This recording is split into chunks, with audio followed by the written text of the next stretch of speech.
Turn that damn juice on! Powered by Arkansas, for Arkansas. This is Inside Arkansas.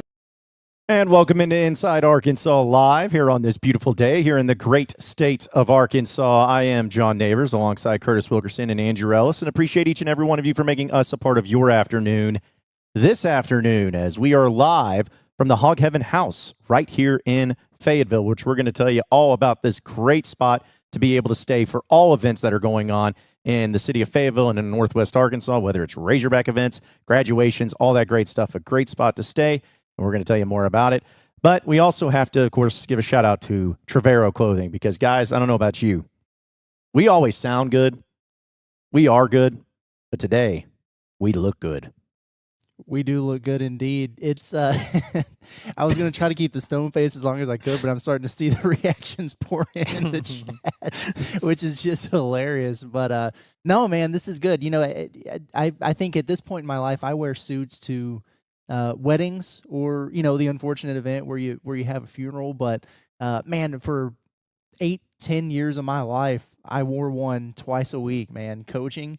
And I got to tell you, I wish I had a Trevero suit because the ones that I wore were not comfortable, man. You're trying to hit a knee and let the chalk talk on the whiteboard a little bit. I was never comfortable. I could do it in this. I absolutely could. It fits. It feels good. Gives you a little bit of confidence, man. I kind of like it here. Yeah, they say look good, feel good, play good. Well, we certainly look good and we feel good. You know what? I feel like if we were playing ball today, we'd play pretty well. If I do say so myself. And we'll see if the Hogs look good, feel good, and play good this weekend. But you're right, Curtis. I am very much not a person who dresses up. You know, they say dress for the job you want. It appears I want to be unemployed because I dress like an unemployed guy every day. And so I'm normally that guy who's like kind of fidgety, like when I'm at a wedding or whatever, and I'm kind of like, I want to take this, you know, I'm like waiting to rip my tie off or whatever. This is, and I'm not even, you know, capping here. Like this is the most comfortable I've felt dressed up. I keep looking at myself in the screen. I mean, damn. I might have to just start wearing real clothes. Just finally bring out the real clothes and to wear them. Yeah. I mean, listen, I don't remember. I don't think I've ever done a show, guys, at least in my radio career or even in podcasting and everything where I've worn a suit. So this is history in the making. And it's great to have everybody's, of course, responses. And we can't wait to hear your critiques and to go through them exactly of how we look and how we sound and all that good stuff. So we love you so much. But either way, yeah, shout out to Trevero, folks. Why rent tuxes like I'm wearing or suits like the guy's wearing right here next to me? They got different clothing with Trevero that you can buy at an affordable price, really high-end stuff. You can check them out at your local Dillard's, as they got plenty of inventory, all the great stuff you'll need. We appreciate their partnership with us here at Inside Arkansas and appreciate dressing. So what do they say on the red carpet when they're like, who are you wearing? You know, we could say Trevero. Trevero. We are wearing Trevero clothing here. So, but we were also here live, folks, from the Hog Heaven House in Fayetteville. And a lot of people were asking about, you know, what is Hog Heaven House? Well, it's right here. It's actually really close to downtown, within walking distance of the U of A campus. And a lot of the fine dining attractions that Arkansas and the Northwest Arkansas area, but specifically downtown Fayetteville, has in store. And you can check out their website, and you can even look at that QR code that we have there on our page right now and be able to check them out. And it's up for rent this weekend. So if you need a short-term rental, they got you taken care of. And if you use the promo code HOGSBY20, you get 20% off. And so if you're coming to the game for the Super Regionals this weekend, you better get on top of that right now because it is available, one of the few spots that is still available. So check it out today. And again, check them out by going to that QR code there on your screen. And we're going to tell you a lot more about them as the show goes on. But not only are we looking good, but we are also going to have plenty of things to discuss today, getting ready for the Super Regionals. You know, guys, I know last night was a little bit hairy when it came to the weather. I don't know if you guys heard it or not. But even today, it's got a little bit of rain. The more we get closer to the weekend, the more it looks like weather could play a major factor in this weekend. Because tickets, you can't find any. Tickets are just non-existent. Everyone's excited about it. We know what's on the line, but, man, I'm hoping that they can just play baseball this weekend is really what it's going to be about. And we'll see how the weather holds up. But I wonder how that's going to impact the games, the times, the pitching, all of those things that go into it because we had a perfect weekend last weekend. This weekend looks a little dicey out there. Andrew, you reckon they're going to play ball this weekend, buddy? We'll see. I will say, I mean, if they didn't play ball this weekend, wouldn't be the worst thing in the world for the Arkansas Razorbacks. They would advance to the College World Series, which would be pretty much the funniest thing that's ever happened. If you can think about it. I don't remember it ever happening. They always say that of like, oh, if they don't get this regional in, the highest seed advances or whatever. That'd be so funny to watch that happen. Like, we're all fired up for this. Tennessee fans would be able to complain about it for years, and we'd be like, oh, sorry, we whipped your ass in the regular season and got a higher seed. I mean, whatever. Let's just assume how it worked out. But no, I tell you what, obviously it's going to be interesting to see if the weather clears out and they're able to get games in. But I also think there's always that possibility of you start a game, you postpone, you start a game, and then they call it, and you finish it the next day, or you're sitting around for an hour and a half. I mean, John, you remember having having to go across the street in Chapel Hill not too long ago, and that went pretty well for Arkansas. I think in times like this, it's that mental toughness, that mental focus is a very important thing for a lot of teams. And I think when you're in a series, Arkansas versus Tennessee, I think if you're a Hog fan, you got to take some pride in the fact that your team doesn't act like a bunch of jackasses and jump and hoot and holler around and skip and hop everywhere you go. So maybe you are more equipped to win in those type of circumstances.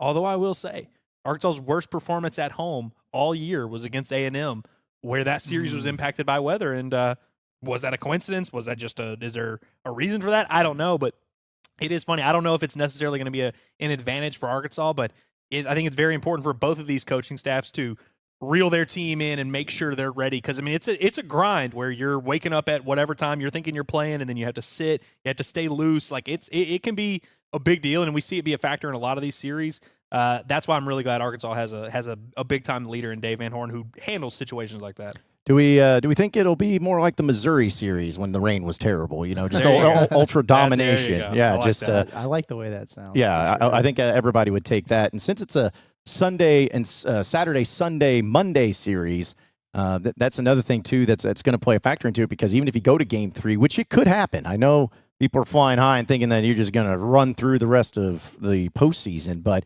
it's possible that this game does have a Game 3. Even Monday looks a bit dicey, and we don't even know the time of the game that it'll be on Monday. I want to say that it's almost always been early afternoons because they try to get it going and everything. But if the weather's, because that's another thing like you brought up, Andrew, if the storms happen and you can't go. I think the thing is you can't go into Tuesday. You can't have I don't think you can. So that would give Arkansas the victory. And the question becomes, do you think Razorback fans would accept a victory that was made by weather and forfeit, and they just got to advance? Do you think that would count for them in their hearts and saying, oh, you know what, we don't need to go to Omaha. We didn't actually win the Super Regionals because we didn't have games. I don't think so. I think Razorback fans would also sign up for that one too. Yeah, I mean, I would sign up for it for sure. I don't care how they get there, as long as they get there, man. So take me as a sucker there. I don't need the earned your way there, whatever. Who was it a couple years ago when after NC State beat Arkansas that got through because of the COVID deal? Vanderbilt. I don't think Vanderbilt cares about that. So yeah, I don't either if it's a weather related deal. But we really want to see these teams play baseball. I mean, it's this has been the most anticipated potential super since the bracket was released, probably in a long time, and for a lot of different reasons there. And it's not just Arkansas fans, it's not just Tennessee fans, it's everybody who follows college baseball that's wanted to see this, and now you have it. So you really need this to play out the way that you hope. And man, if we're dealing with some weather delays or whatever, we could always just walk across the street to Foghorns. Maybe it's true. You know how the radio broadcast will go to like some random hog pod or whatever during rain delays. We could just go to Foghorns and go live and riff. I really do think, and like one of the fun things about this time of year is like we were at Foghorns at Baum pretty much for 36 hours straight. For a while there. It's always fun to kind of feel like, we always say you're in that foxhole together, like we're all working as one, and it feels like it's a group effort. Obviously, we're not all playing. I think when the weather is a factor and we're having to battle some delays, some postponements, and you don't know, you got to be paying attention for updates. I think it actually sets up pretty well for a pretty fun weekend. The only thing I worry about is how will that affect the atmosphere?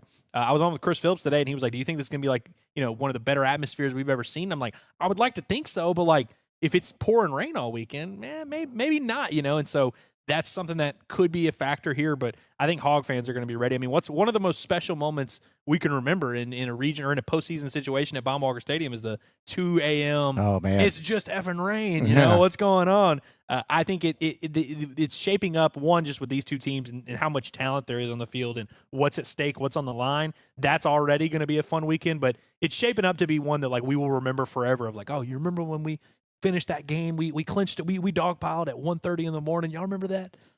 I'm hoping that's the case because historically, if you're going into this, Arkansas, for one, has had really high success against SEC teams in supers.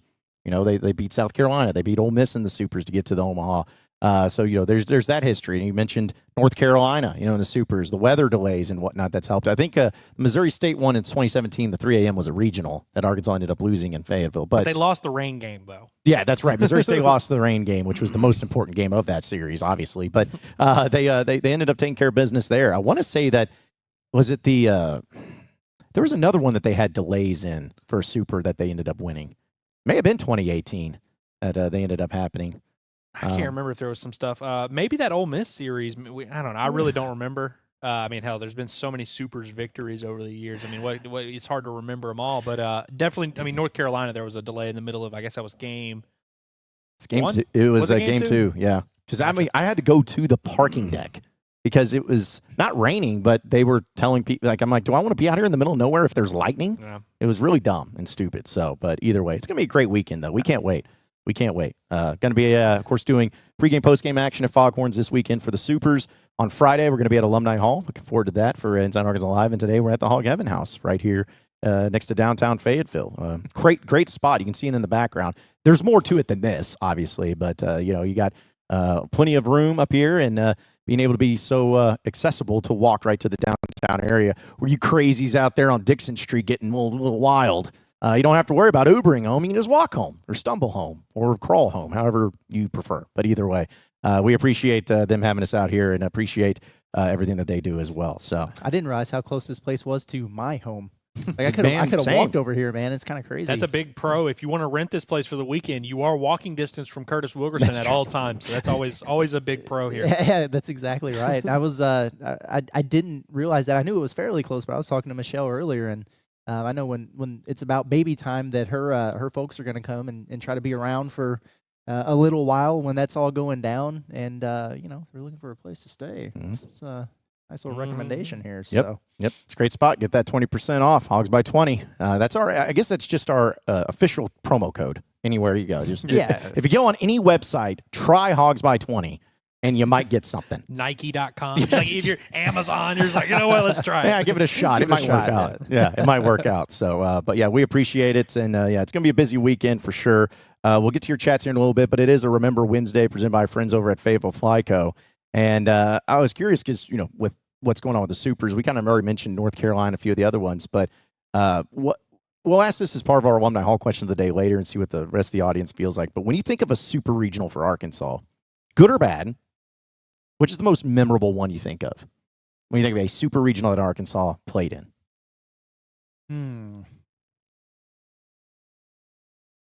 I have a feeling people are going to start saying bad ones. Well, 2021. I know Curtis was about to say 2021. Everybody knows what immediately came to my mind. I'm just not going there. I'm not putting those vibes out into the world. So, I'm going to tell you guys mine first. I'm torn between two. Go ahead. Okay. Mine, of course, actually, do you have one, Andrew, that you want to say? I don't want to steal yours if it's the case. Well, I don't know if I cause an internet issue or not. Am I all good? Yeah, we're good. We're still on the air. It's your computer. It's your computer. No, the one that comes to mind for me, so in 2012, when they beat Baylor. That was mine too, yep. So that one, it's weird because game 3, I really didn't even get to watch that much because I remember I had a baseball practice. And I remember having to go to baseball practice and and this is back in the day, I didn't even have a cell phone at this point. And I was trying to figure out what was going on at the game. I spent the whole practice. I'm like, what inning are they in? Who's up to bat? What's going on? And I believe I got home just in time for the 8th or 9th inning. And I can't remember if that game went extras or not. Arkansas ends up winning. Was it 1-0? Yep. They get absolutely smoked. DJ Baxendale, who's still on staff now, gets absolutely smoked in game 1, 10-2. And then they win 2-1 on a walk-off hit by pitch. And then you come back and you win on a walk-off, or I guess not a walk-off, but you win by 1 run in extra innings in game 3. That was back in the day when Arkansas was at a different spot as a program where they were the scrappy underdog. And I don't miss those days, but I love that feeling of holy cow, we're about to steal this series at Baylor. This team that was loaded and had all this talent. I actually like now that we've become that team that has all the talent and has all the everything. Although, hell, the talent's pretty close this weekend. But I just remember that was a huge formative moment and like me, I'd already fallen in love with Arkansas baseball by this point, but it's like those are moments I can remember exactly where I was, what I was doing, because it really meant a lot. And I just really, honestly, the 09 College World Series run, I remember that one. Like when I think of College World Series, 09 is the one that comes to mind, even though LSU ended up winning that one. That's one that like is always gonna be special for me. Was that the Florida State year? Mm-hmm. Yeah, Okay, they beat all Florida right, State yeah. in the Supers. That was also a cool Walk-off. one That because was they a got good to one. play. They got to play the Super on like ESPN 2, and we were like, Yeah. "Whoa, this is crazy!" Yeah.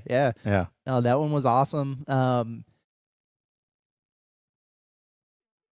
don't want to take the North Carolina one. Here's the reason why the North Carolina one a couple years ago resonates with me. I mean, it was awesome for several different reasons, but I just always very fondly remember Bob Holt's story, and the John Neighbors story, Yeah, Which story? and the elevator story. And Oh, so like, Yeah. it really has nothing to do with the games itself. I mean, that was cool. It was great, especially after all the nonsense that happened in the regional right before that. I wish I could have gone to Chapel Hill for that. Andrew, you didn't go, right? no, I did not go. Yeah, but that would have been sick. But I just from a just memory standpoint, Bro, if I had to pay out of pocket just to go to Omaha that year, there was no way in hell I was about to get sent to yeah, Chapel Hill. that's tough. That's tough, man. oh.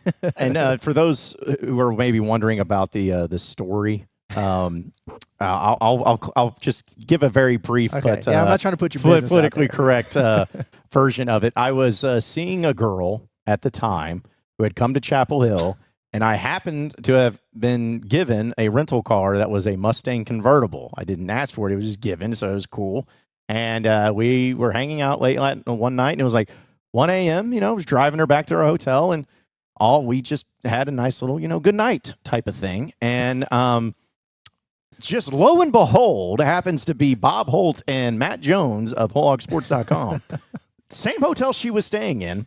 And happened to be walking by at 1 a.m. at that exact time and happened to see that. And then also Bob got to ride the elevator with her up to her room. And it was just a thing, man. It was an absolute thing. It's a very attractive girl, John. Love that. Yeah, I Actually, love by the Bob, way, man. I want to change my answer. 2018 against South Carolina against Mark Kingston, Yeah. against that crew who Arkansas played them in a 3-game series in the season.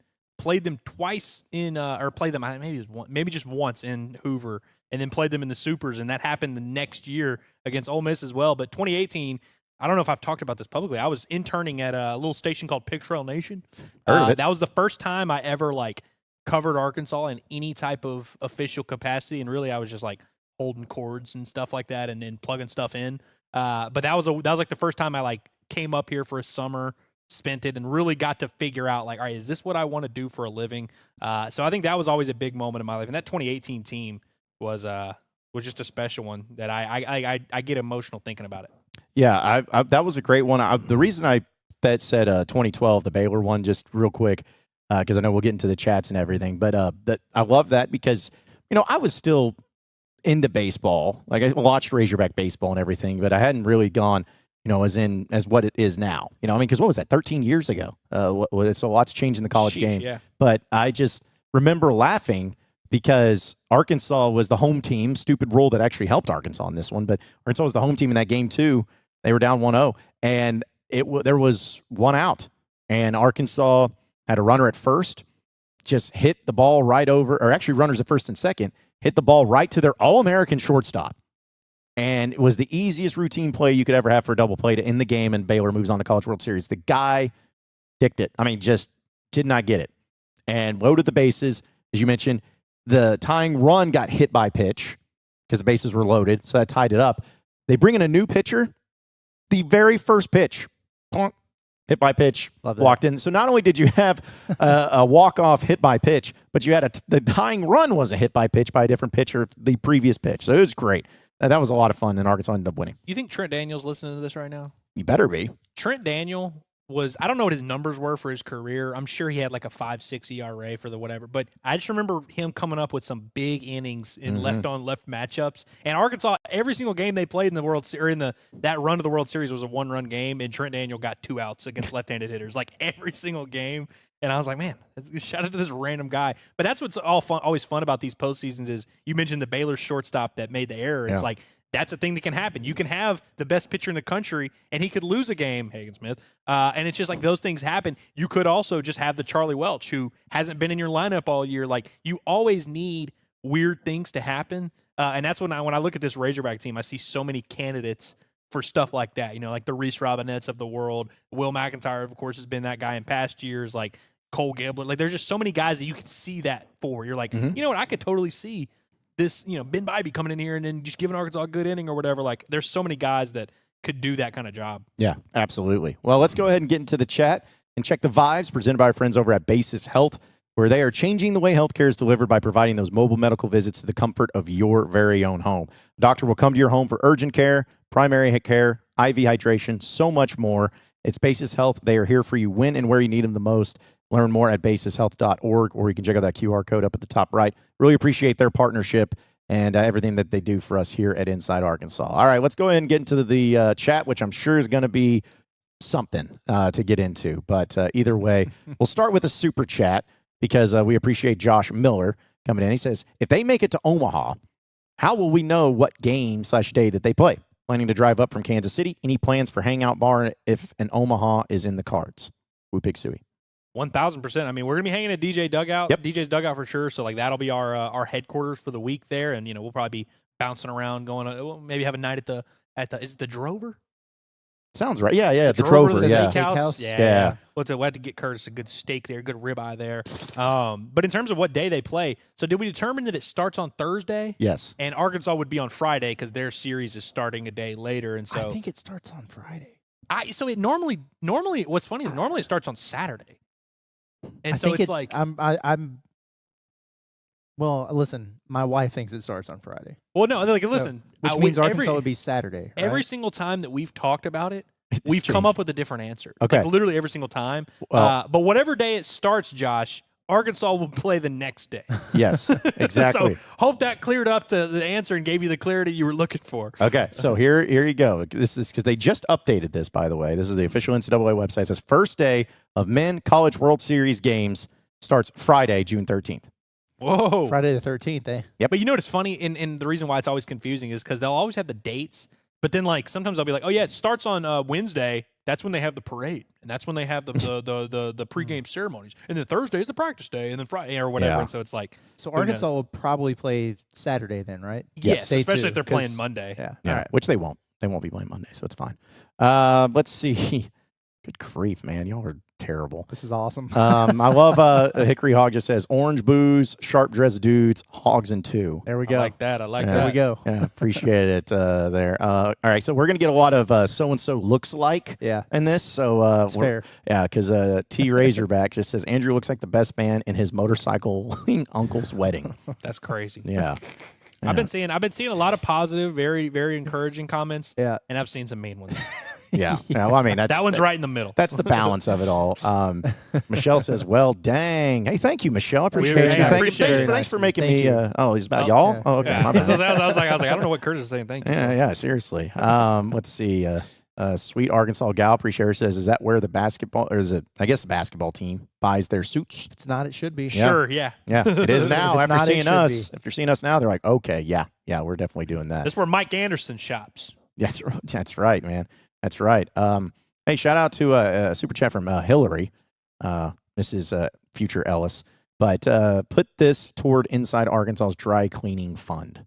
A little typo there, but we'll look past it because we love you. Appreciate it, Hillary. I texted her and I was like, "Hey, you got to."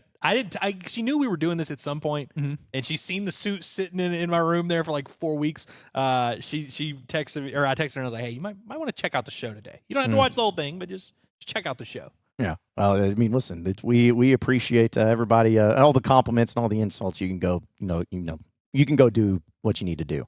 What we got, Hayden says, Kurt looks like a pit boss. Andrew looks like he's interviewing for a logistics job, and John looks like a valet. Come on, man.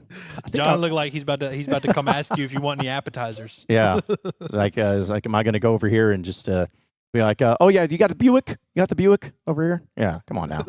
I keep my eyes on them card counters, man. Yes. That's what she said with Justine. Said John is ready to attend a swanky event in Washington, D.C. I mean, What does swanky mean? It's like like bougie. yeah. Oh, okay. Yeah. I thought it was more derogatory than that, so I was hoping it'd be meaner. Well, don't worry. We'll get to those in here in due time. Jacoda says Andrew looks like he might be a hitman, to be honest. Now, this is one of the positive ones. I like that. I like being somebody that says that they go out and murder people. I like when people think I murder people in my spare time. Yep, that's great. Jeez. Ellis has some Big Daddy Cool Diesel vibes. Now, this is also a positive one. Yeah, that's a good one. Mhm. That's very good. As a wrestling guy, of course. This spoke to my heart. They knew where to send me. Let's see. Bo Anders says Inside Arkansas trying to do their best John Calipari impression. Yeah. John Calipari wishes he dressed it this nice, man. Yeah. Come on now. Yeah, I mean, I got to be honest with you. Cal, early in the season, we were very critical of his suit game. I think he didn't discover Trevero until about January because his suit game definitely improved by the end of the year. The way we're dressed now, some of Cal's November, December suits, I'm just saying. Mm-hmm. Yeah. These are a little bit better. Just saying. Not making fun of Cal's drip, but it got better over the course of the year. I love this from Heartbroken Hog. He says, I'm waiting for one of y'all to ask me to look into the light and erase my memory. This one got me. That was good. Men in Black reference for those not knowing, but that's a great one. Stroke the Goat. Stroke the Goat. Yeah, it says, y'all whole suit or y'all wearing shorts? No, it's neither. It's the whole suit. We got the whole suit. Yeah. I was about to say, I would stand up, but then, sitting down in suits, you just want to, it's a chore. You don't want to risk it. But you know what me and Curtis figured out today? What's that? That we have the same pair of dress shoes. Yep. We each have like two that we like our go-to, like brown and black, and ours are the exact same. And we were like, oh, are those same those ones? Same yeah. ones? Yeah. Consistency there. I got mine are the Kenneth Coles, I think. I don't know. I've had them forever. So somebody was asking, I think it was, Sweet Arkansas guy. She's like, shoes. What shoes you got on? Oh, there you go. Dockers. Yeah. Let's see. The Browns. Jeff says Andrew's giving me Allen vibes from The Hangover when he goes into the casino to win a bunch of money from the blackjack tables and counting cards. I think this is a nice one too. I do too. This is a good one. We're starting to teeter over to the land of mean a little bit, but no, I like this one a lot. I also, weirdly enough, me and Hillary just watched The Hangover with her parents, which was a great experience. Would recommend. It gets better every time I watch it, and I channel that energy a lot. Yeah. Let's see. Also, Martha says Hog Heaven is a great place to stay. Darling spot, convenient for all things Hogs and Fayetteville. Go Hogs and check out this cool house. So this place is awesome. It is great. Yeah, it's very cool. It's very great. Like it kind of. A very, very, very knockoff version of this. But remember the low key like campus apartment we stayed at in Auburn that was decked out in all the Auburn stuff. This is that on steroids on 110,000%. This is great, man. Yeah, fantastic. Yeah, I need love it. a lot of the stuff that's in here. I'm not taking it. Don't worry. But I need to get duplicates and put it in my house. They got some good Razorback stuff. Yeah. If you're a Razorback fan, you're going to feel at home because there is a lot of the pig around. Like we're just staring at like a little pig thing right there. So there's just random swine all around. Yep. Yeah. Again, what could be better than that? Let's see. Kingsley just says, I have a sudden urge to plug up my Nintendo and play GoldenEye. I don't know why. No, that's good stuff. John actually, whenever he got done getting dressed, played the James Bond music. Yeah, because somebody in the chat was just like, John, you're not James Bond. Stop. I'm like, oh, I'm sorry. If you have that to was what I was say it, going for. Man, crap. That's what someone would say if you weren't James Bond. Like, oh, no, yeah, I'm not James Bond. Yeah, because I didn't say it. You said it. And so you must have said, hey, he looks like James Bond. But I don't want to let him know. Have they announced the new James Bond yet? I don't think so. They've been rumored. I hear a different rumor like every 3 months of like, oh, so-and-so's going to play it. Plus, if you say the name, like the way that, like if I said my name like James Bond, it doesn't sound as cool. Like Neighbors, John Neighbors. And this doesn't do it. It doesn't do anything. Yeah, that for pierced my eardrum. That's crazy. I know.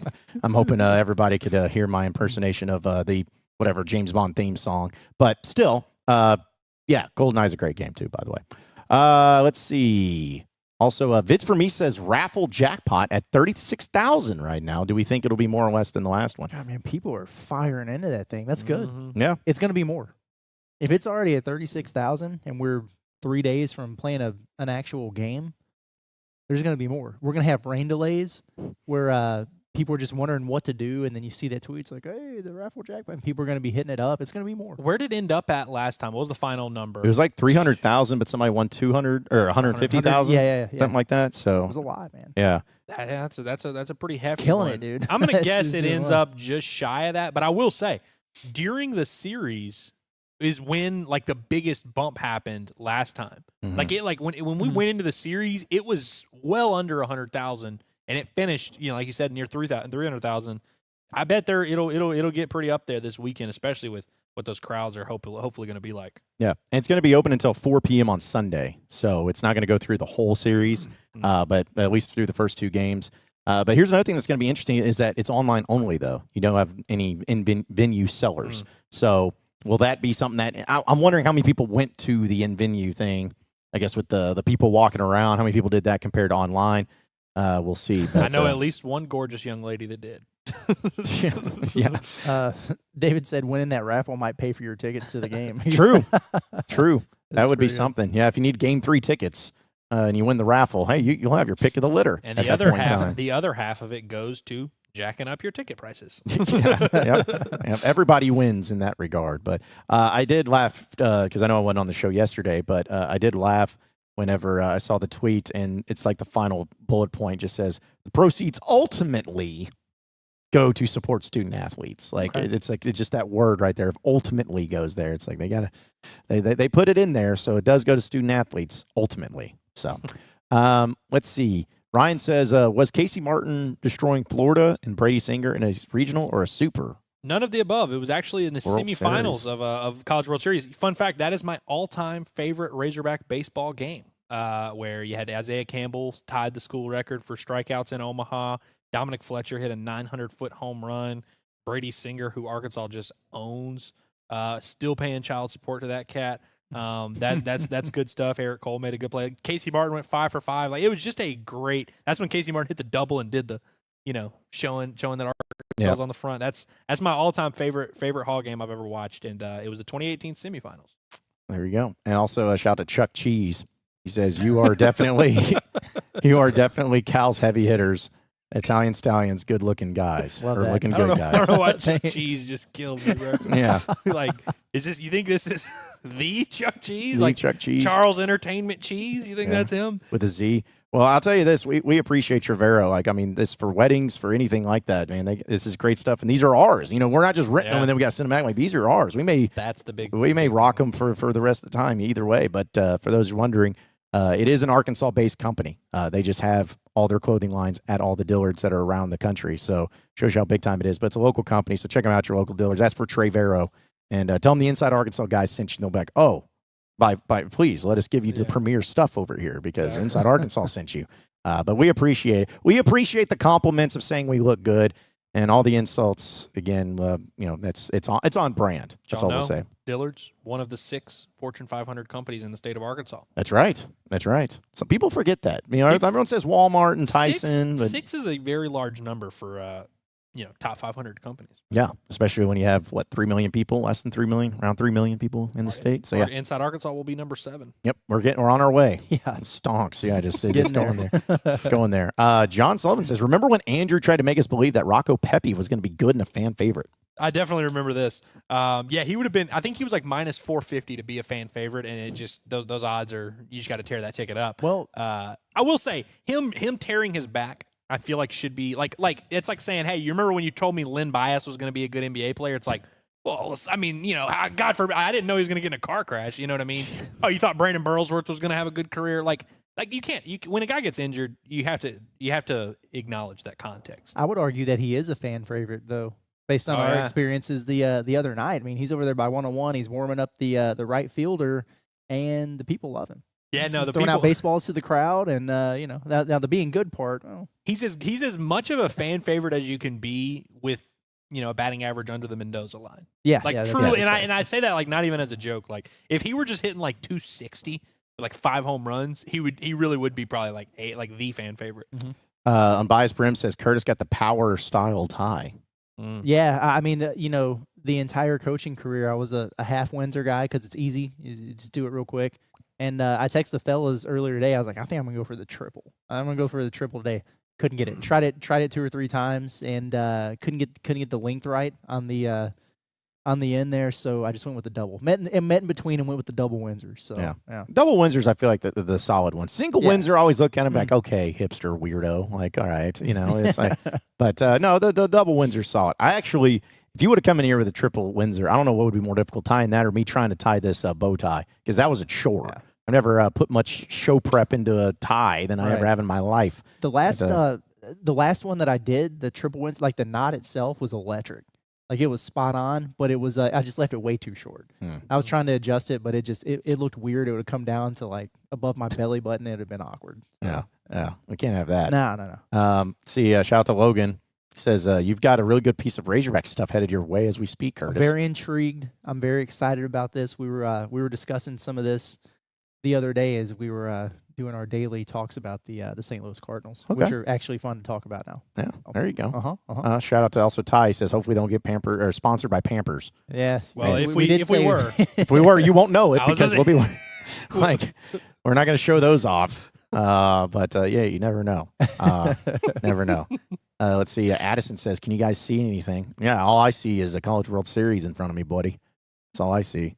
So, yeah. Our other senses are heightened a little bit, though. These are light on the 10. I was going to say earlier, but we were in the middle of some good conversation. But John, who the hell do we think we are to be laughing at whatever that was walking by the and here we are indoors in sunglasses and suits. Yeah, well, what's funny is we're cool though. The sun's not even outside, so even if we were outside, it wouldn't make sense to be wearing sunglasses. No. But listen, when sometimes it gets bright, and we want to collect the look, because there's something to be said about wearing suits when you look good, but when you got sunglasses on, I don't know. It's like you think James Bond wore sunglasses, in his moments there, and we just want to. Listen, it takes a lot for us to look cool, okay? Just let us have our accessories to make us look as cool as possible. By the way, I want to point out that Curtis is not wearing black. I've seen a lot of people being like, no, he's Navy. You're not wearing black, Andrew. You're not wearing black, dude. Didn't get the memo. It's supposed to be made in black, dude. Come on. Curtis is wearing Navy, so shut up. Navy, I'm wearing black. And Andrew's got tan. We wanted to mix it up a little bit, because if we all wore the same thing, then we'd look like a couple of a few goobers here, wearing. It would show through. Like there's the blue tint on the shade, so it just made a little bit of sense, but it doesn't show through on the camera the way I hoped it would. Yeah, it's all right. It's okay. It's okay. Can't all be winners, but as long as they know it's Navy, then that's the way it goes. So, shout out to Ryan. He says, I'm rocking my Inside Arkansas T-shirt at the game this weekend. That everyone in the hog pen sees that I'm a ball knower. Love that. What are the odds it gets me beat up? Well, it depends. Non-zero, man. Yeah, it's not gonna get. Well, yeah, there'd be like one specific person you need to avoid. But did Ryan? Correct me if I'm wrong. This is your first time in the hog pen, and which is interesting to me because Ryan is about as dedicated a baseball fan as anybody I know, honestly. So I'm excited for him. First time coming up, and for him to get to experience that. I know that's going to mean a lot to him, and so I'm psyched up for him, honestly. Yeah. If Ryan is not at Foghorns at some point, I'm going to be upset. Yeah, that'd be disappointing. In fact, I'm going to be upset if all of you are not at Foghorns at some point in time saying hi to us. Yeah. And, we want all 18 million people watching us right now to come and see us at Foghorns this weekend, because we're going to be having a heck of a time over there. And I think we're trying to try to get our guy Eric Kane over there. He's a Tennessee guy. He just covers them, though. He's professional. He's not obnoxious like me being a Razorback fan. He's a good dude, so we may even get some Tennessee perspective there. But no, we need to try to get Tony Vitello over there to do the show with us pregame. Do you think he'd do it? Yeah, I'm sure he will. Yeah. I thought about reaching out to their SID and just being like, hey, just throwing up a half court lob and being like, you think Tony wants to come on the Bombastic podcast on Thursday? Okay, well, here we go. I got to slob on my hog. He says, we'll double my donation each consecutive stream. Andrew wears a suit. Okay, now I need you to listen really closely, slob on my hog. We need to shake hands and agree on this, because if I do it and you don't double your donation, I'm going to be annoyed. So, how far do you have a cutoff? Because, I mean, if you think I won't wear this every single show until that donation gets to, $10,000, I 1,000% will. Mm-hmm. So, if you work up the terms and you tell me, I will go with it as long as you continue doubling that donation, and that is a fact. Yeah, don't put threats out there unless you can back them up. And I'm really going to need that dry cleaning for sure. There's going to be some shows where I'm like, damn. Yeah, there's going to be some times where you're just having it delivered. They're going to come pick it up from your house and then just take it in because of how crazy it's going to be. I might just buy 4 of these exact suits and just roll Act through like it, yeah. No, Trey Vero definitely has plenty of them, that's for sure. Okay, real quick, we'll get to more of your chats. Let's get to your Alumni Hall question of the day presented by our friends over at Alumni Hall. We're going to be there Friday at noon, so come hang out with us there and get ready for the Razorback Super Regionals. Got all the apparel you could possibly want for the Razorbacks. Come by and use that code HOGSBY20 for 20% off your purchase at 3417 North College Avenue. You can also shop them online at insidearkansas.com/Alumni Hall and use that code that way as well. But we appreciate them. Looking forward to Friday's show. So just out of curiosity, we were talking about, remembering super regionals and which is the most memorable for Arkansas and everything like that. The few choices, though, which was the most memorable. This was more of an experiment. I put out the choices of 2022 North Carolina, 2009 Florida State, 2012 Baylor, or other. So, you could throw it out there. Not surprisingly, though, 2022 North Carolina, 45%.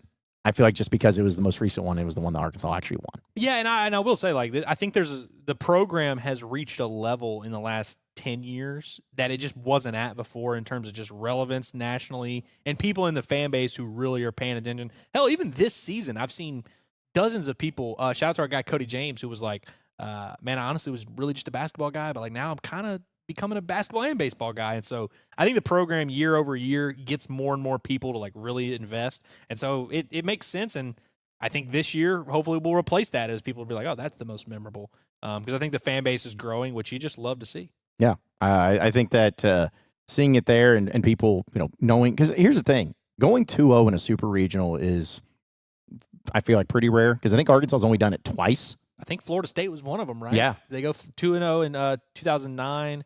Maybe 04 when they went also against Florida State. Maybe they went 2-0. Maybe one of those. But yeah, maybe one of those. But yeah, and then 2022 against North Carolina. North Carolina was like the least stressful regional or super regional of all time. Yeah, and you did walk them off though. That was pretty great. But yeah, so that one's at that. 23% says 09 Florida State, and then 16% say 2012 Baylor. But 16% also said other, which the majority of people in there either said 2018 South Carolina, but a lot said the Missouri State of 2015 because of the fact that Missouri State was supposed to host that super regional and they couldn't because their ballpark was being used. So, yeah, either way, there's been some memorable super regionals. I didn't even want to list the bad one though of 2021 because I'm going to be that guy. That one was very memorable for the wrong reasons because of just the biggest feeling that you had where you've won everything and have it come to an end like that. That was tough. So let's hope that we never have to experience that one again. I will say that one of my favorite Supers moments ever, Heston Kirst had 2019. I think someone in the chat was saying it earlier when he hit that, I don't know how far it was, but that was it solidified that Arkansas was going to win that Super. Because I think Arkansas had dominated game 1, got dominated in game 2, and then dominated game 3.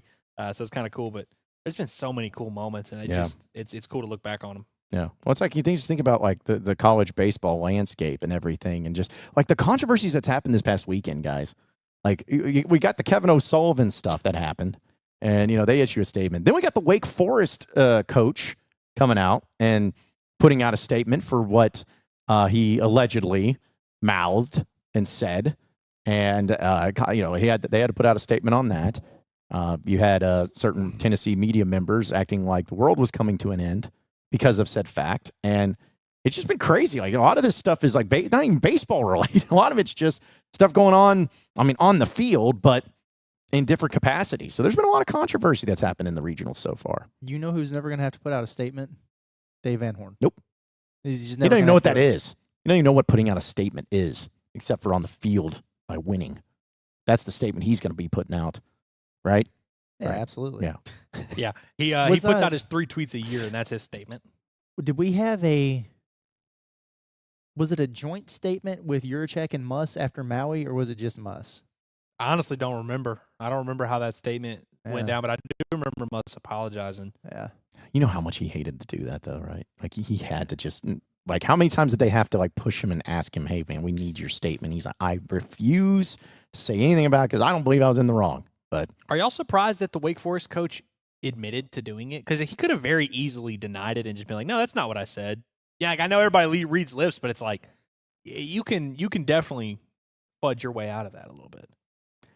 I don't know what all went into it as far as their discussions with it. I don't know if it was something that, the AD or whoever came and was like, hey, this is what's said. What, did you say this? And he just goes, yeah, I did. I don't know. I really would have just been like, yeah, that's not what I said. Yeah. I feel like most people would have done that and then would have moved on. But, well, at least most people would have moved on. I called him a fat kid. Yeah, would have been that. Yeah, say something else insulting, but not that thing. But that was. You can pick a lot of things that are better than that. I feel like. Yeah, you absolutely could. So yeah, that was pretty intense. But what a crazy thing that's been going on with surrounding the sport of college baseball and statements and apologies. I wonder if there's going to be any in the supers. If there might need to be. Man, I want as many head coach, athletic director statement joints to see. I want us to get to 5 or 6 by the end of this College World Series run. Yeah. I want all of them to be there out there. I want all of them to just have to say something that even if they didn't say it, but everyone's just having to put out a statement I state my regret and then just move on from it like The Office. So, all right. So let's see a few more chats here because we got to get to our heavy hitters here on the show as well. But let's see. Ryan says Arkansas has class because Dave Van Horn demands it. You will never see a Dave Van Horn team act like Tony allows his Tennessee team to act. Yeah, correct. No, that's a very accurate statement. I mean, it is, and it's it really is that simple. That just you see a lot of things around the country, and you're just like, look, that's just not going to happen at Arkansas. Will they get fired up? Will they celebrate? Will they pimp a home run? Will they celebrate a lot coming off a strikeout or whatever? Yeah, but it's a very different level. And I think we always talk about the importance of doing it towards your own dugout versus doing it to the other and saying anything crazy. And Arkansas will get fired up and talk their crap. They can match that intensity. I think it's going to be one of the bigger stories to watch this weekend is just what does that look like? Is Tennessee going to be as fired up as they were this past weekend? Probably not, but they're going to pump their chest a little bit. What does Arkansas do to match that intensity? Because I think there's a balance. I also don't think you want a bunch of just robots out there who don't, who don't celebrate and don't cheer for each other and all that. There's a balance, and Arkansas always finds the right balance between it. Yeah, and I think last time they played, it wasn't as bad. I think it's in front of their home crowd that obviously eggs it on too. Yeah. Because it's a lot easier to do cartwheels or jumping jacks or whatever they're doing as they round the bases when the whole home crowd's doing it. But if you do that in other places, then it's probably not going to have the same feeling to it. But yeah, I don't know. I feel like there's going to be some pizzazz this weekend. And if there's not any of that, that means Arkansas just beat the crap out of them so bad they had no opportunities to do it. Yeah. That's how I feel. Yeah, I bet Tennessee is more.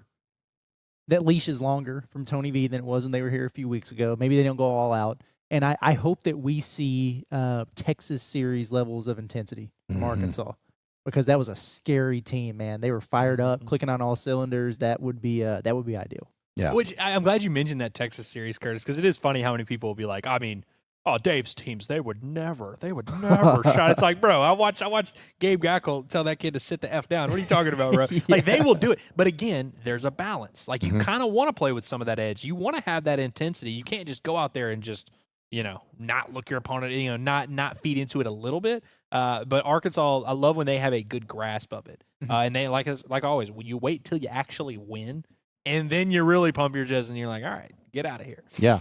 Well, see, and that's the thing is, like with Will McIntyre against Tennessee, I mean, he was fired up about it and giving him some words. But yeah, that's what you said. It's about the balance. And, they don't go, I don't think Dave Van Horn or any of his teams go in with the mentality of like, hey, let's mix it up a little bit as far as we're going to do this just because it's a random team or anything like that. I think it's about a time and a place. And, Dave looks at it as like, okay, how's my team going to be when they start acting like, is it going to get them to that level? Is it going to get them to that win? Is it going to motivate them and fire them up? It's about that balance into there. But, I mean, Dave's come a long way as a coach where before you couldn't even have hair below your ear for a long time when you're playing for Dave Van Horn. And now he'll have them mix it up a little bit, but it's time and place. It's about whenever it works out for you. And we'll see if that happens this weekend. But I'm really hoping it doesn't because I hope Arkansas just takes care of business. I don't even have to. And Tennessee doesn't have to do it either because they know they're getting the brakes beat off of them, and it all works out. That's what I'm hoping for, at least. Be nice. Mm-hmm. Gunner Files, not flies. Not flies. With how much Dave demands the show of class, I wonder how much of a chewing Matt got for his words for Tennessee when he struck that guy out and then kept him taking breaks. Here's the thing. I don't think Dave did. I really don't. Again, it's about, it's about the moment. Maybe he had a talk with him or anything, but the only story I can relate that to is after Hagen Smith struck out Rock Reggio. He came back. And Dave was like, hey, settle down. He wasn't settling down because, he was being over the top too celebratory. He's settling down. He's like, hey, we may need you again because this game's not over. So it's the same concept. Mm-hmm. But I think with the game's over, anything like that, I think Dave's a little bit easier going I also there. think it matters who it is. Yeah. Like Will McIntyre has been around for 15 years. Like he's been in that program so long. He knows. Like you don't have to tell him anything. Fire of the moment, emotion. And first of all, Dave probably doesn't even really care that much, and like he doesn't have to go say anything to Will. Like it's not like he needs to send a message. You know what I mean? 100%. And like you said, John, the way with the Hagen Smith thing, he didn't pull Hagen Smith in front of the team and say, "Hagen, He pulled Hagen, whispers in his ear, "Hey, chill out." That's the type of thing you do. I tell you, Will McIntyre got a chewing from someone. It was not DVH. I will just tell you that. Nor Nate Thompson, nor Matt Hobbs, nor any player on the team. I'll just he got a chewing, but it was not from a coach. Yeah, it's from somewhere different there too. So, so that's it's going to be. I can't wait for it. But again, the weather's just got me feeling weird about it. I'm hopeful. I'm really hopeful, but it's got me feeling weird. So. Zeke said, I watched Fouch's throat slash like 4 weeks ago. Fouch is actually hilarious because, like, he like last year he threw like 18 innings, and this year I think he's thrown like 20-something innings. Like, he doesn't pitch a ton, but the celebrations per out ratio for Christian Fouch, and I'm not saying this to like knock him because he's just a high leverage type of guy. He does get fired up whenever he gets an out. He'll definitely throw slash a little bit. Mm-hmm. And that's my thing. It's like, we have this narrative that like Arkansas just doesn't do any of that stuff. They do. They just do it in a much better, cooler way. You know what I mean? Where it's Root was about that. Root, the other day, did the little get out of here thing. Like that's I've always tried to tell people, it's not that like Dave, and I'm sure Dave isn't thrilled about it, but it's like he lets these guys be themselves and have their personality. They just don't look like complete idiots when they do it. Yeah. Well, it was like the Hagen Smith thing when he had his 17th strikeout. I remember he did some stuff there. And everyone was like, oh, man, he's probably in trouble by Dave. I was like, are you kidding me? Dave's like, man, you do whatever you want. You just struck 17 straight out. Like, do whatever you want. I love telling this story. I'll tell you the moment I knew that Hagen Smith had a little bit of an FU attitude, because he's a very quiet kid. Very quiet. Even like on and off the field, he's not a guy that really has this rah-rah personality. One of the first, I guess maybe it was his first SEC start against Kentucky his freshman year. He had pitched a good game. He ended up going like 6 innings, gave up 2 runs, and gave up a solo home run in like an 8-1 game. And the guy really pimped in Kentucky, by the way. You would talk about programs that play like that. Kentucky does. Yeah. And their guy stomped on home plate. And the next pitch was a ground ball right back to Hagen Smith, and he ran all the way up the first baseline with the guy and kind of stomped off the mound a little bit, like, you're going to do that against me in a 7-1 game? You're gonna pimp a home run and act like that? And that was when Hagen was a freshman, before he really came into his own. You could tell, like, he's a quiet assassin, but like there is a lot of attitude in that body, man. Oh yeah. Shout out to Evan for the super chat. He says Curtis looks like a legit Secret Service agent. John looks like he's betting the farm on black, and Andrew looks like he sells used cars and moonlights as a preacher. Yeah, I feel like I look like an injury lawyer. You know, like one of those guys that you see on the billboard of like, oh, you're in a bind, call me. Someone said earlier that you look like you follow ambulances around, and so like Better Call Saul type. So we got the call. They gave you life, but we got your payment. It's all good. We should just have that in the chat for the rest of the show, folks. We'll choose the best ones we think that we look like. So if you want to say, hey, this is what all of us look like with what we're wearing, we'll choose the funniest ones and give you a shout out, or maybe we'll do something for you. But still, we appreciate everybody's good stuff. Creative minds there when it comes to all those things. But I tell you what, let's go ahead and get into who our heavies hitters are here on the show. It's presented by friends over at HD Roofing and Construction, which we know storms can hit unexpectedly. There's going to be some storms that are going to be happening this weekend in the Northwest Arkansas area and across Arkansas. Well, make sure that you keep that peace of mind by getting a free inspection with HD Roofing. When you choose HD Roofing, you can rely on professionalism, top quality materials, and expert installation for all of your roofing needs. You can give them a call today at 501-428-0429, or you can check out their website at hdarkansas.com. It's HD Arkansas. When you think roofing, you think HD. All right, so heavy hitters for today at least. I want to give a shout out to and I'm going to be honest about this. I want to give a shout out to the people who are dealing with the ticket situation with Arkansas right now, which I know it's crazy everywhere, but I've been texting some people that have tickets and season tickets and say like, oh, okay, this is what I'm dealing with and all of that. But there's like Facebook groups that have admins, people try to help Razorback fans out, and it has become toxic. It become mean and everything. And I just want to give a shout out to them because there's so much going on with that I can't imagine having to deal with that many of requests for tickets, trying to work through them all, trying to make sure that they're actually real and not scammers, because there are a lot of scammers out there that'll do those things. But I just want to give them a shout out who's having to deal with all that to make sure that Razorback fans get the tickets and that Razorback fans are doing whatever they can. Weather's not impacting them. They don't care. They're not sitting here being like, well, I'll wait until the game and see what the weather looks like. No, the tickets are hottest commodities around. And I can't think of another time in a long time, at least, where there's been this much of a hot ticket for a super regional, maybe the North Carolina State one. But still, this is about as fun of a weekend and as fun of a atmosphere that you're going to have. I'm hoping that the weather holds off, and I'm hoping Arkansas can get some 11, 12,000 people in there. But just shout out to all the Razorback fans for really just making sure that, hey, whether come rain or shine, you're going to be there. You're going to be cheering on the Hogs. You're going to see them win a regional, get back to Omaha. Because I'm going to be honest, guys, I was a little disappointed at times this past weekend with the attendance, as crazy as that is. Yeah, it was good attendance, but it was just normal weekend attendance. You know what I mean? It was like a little over 10K. That's a good crowd. I mean, it's not to scoff at. It was like middle of the day Friday, and then a late Sunday night game. And it's like if people want to, it's like they do with basketball all the time. It's like I got to go to church and I got to work the next day. So okay, but I was a little bit surprised by some of that too. And I like what you said, and I hope that rings true in this one, that weather doesn't impact the crowd out there, because this has the potential to be, just one that we never forget. Like we may not get another atmosphere like this. I mean, with all the ingredients in here for something special, and it ticks me off that we even have to consider the weather in a situation like this. And we were talking about how we were so fortunate with the weather last weekend, and we were. And this time of year, you're usually like, God, man, do I want to go? It's a 4:00 first pitch. It's going to be 99 with a heat index of 111. Dude, give me that. Yeah. Give me that over the rain, man. That just it irritates me. Maybe we get lucky and it clears up a little bit. But even if there's some delays or some showers or whatever, I hope that you're right, and I hope that just the urge that people have to get these tickets no matter what means they're going to put their butts in the seats, because we want to have this kind of experience, man. It's going to be electric. I can't wait. I can't wait to see the atmosphere. I know Razorback fans are going to show up. I know it's going to be loud. It's going to be raucous, especially if some of the antics that we've been talking about start happening, then people are going to get really invested. But yeah, it's Razorback fans, do your part. I know you will. I know it'll be hectic. I know it'll be crazy. But how about this? Let's just call it an early Sunday. Because what's the game at 2, right? Sunday? Mm-hmm. Call it an early Sunday. Move on to Omaha.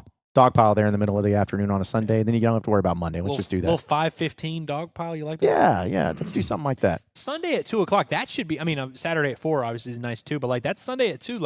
What's the excuse there? You get the perfect. You even have time to go eat lunch after church. Yeah. No, there's no excuse. So, but that's my heavy hitter.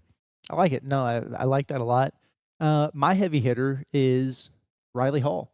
Yeah, shout out to Riley. Yeah, man, just the man behind the machine for Arkansas men's basketball, just a staple of the program. Any type of logistics, planning, all this camp stuff, he does so much behind the scenes, and doesn't get enough credit for the job that he does. But welcomed a second baby into the world this week with his wife, so the family has grown over there, and very, very happy for Riley, man. He's a good dude. Does a great job over there, and got a +1 addition there in the family. So happy for him, pumped for him. I've been texting him a little bit, like, all right, I know you're new to this. You got a little bit of experience, so hopefully he can give me some advice when it's needed here in a few months. But good stuff. Was happy to see that for him, and excited for him.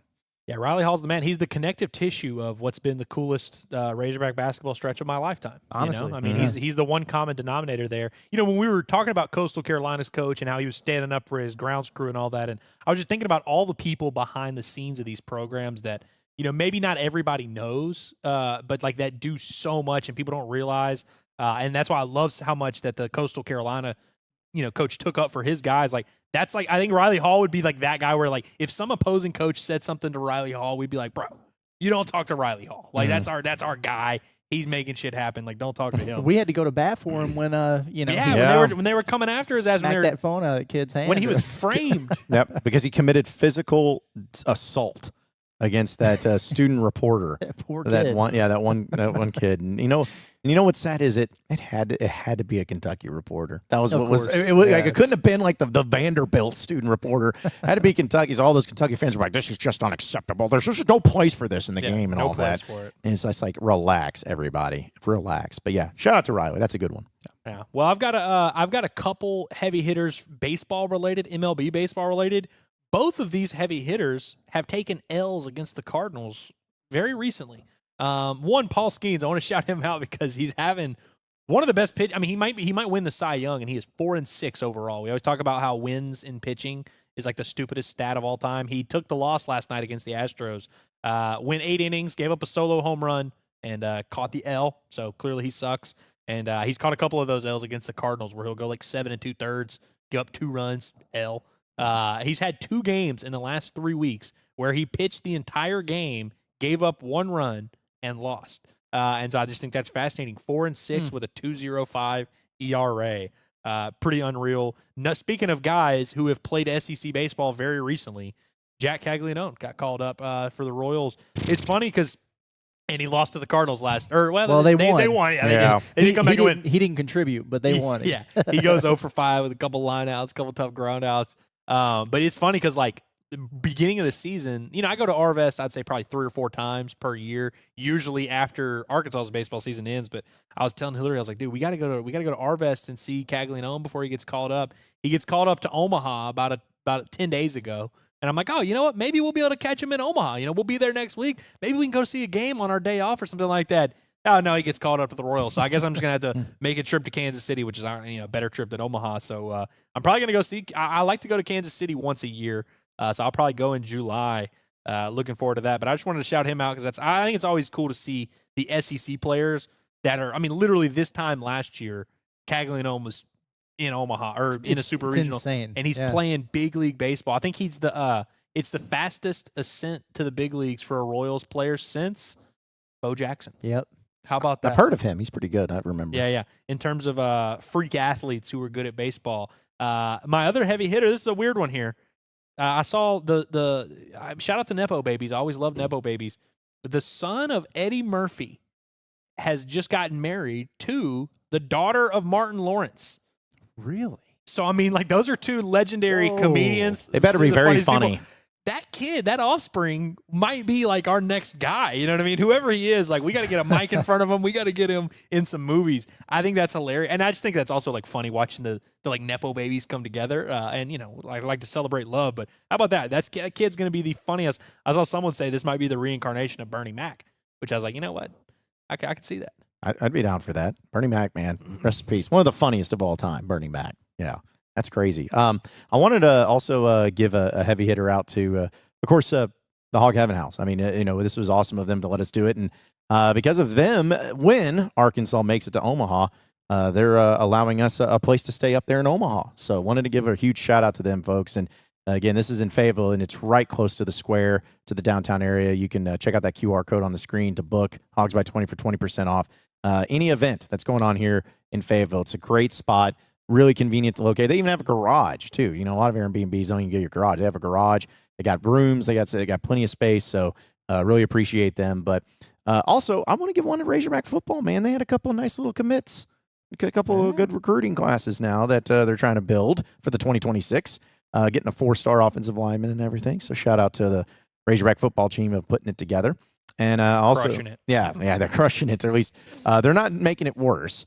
But also, I saw Evan in there said, shout out to the ESPN predictor for putting the Hogs top 25 in football. So, yeah, Arkansas's top 25 guys in football the preseason. You can use that if you want to. So, and I will. Mm-hmm. Yeah, because that's the only one that matters. Right where they belong. Yep. By the way, everybody that begs for football talk, we did that yesterday. We did that whole bit yesterday, and like nobody commented on the chat. Like literally did not get the chat buzzing any at all. Yeah. Well, just we lost 50 viewers. Yeah.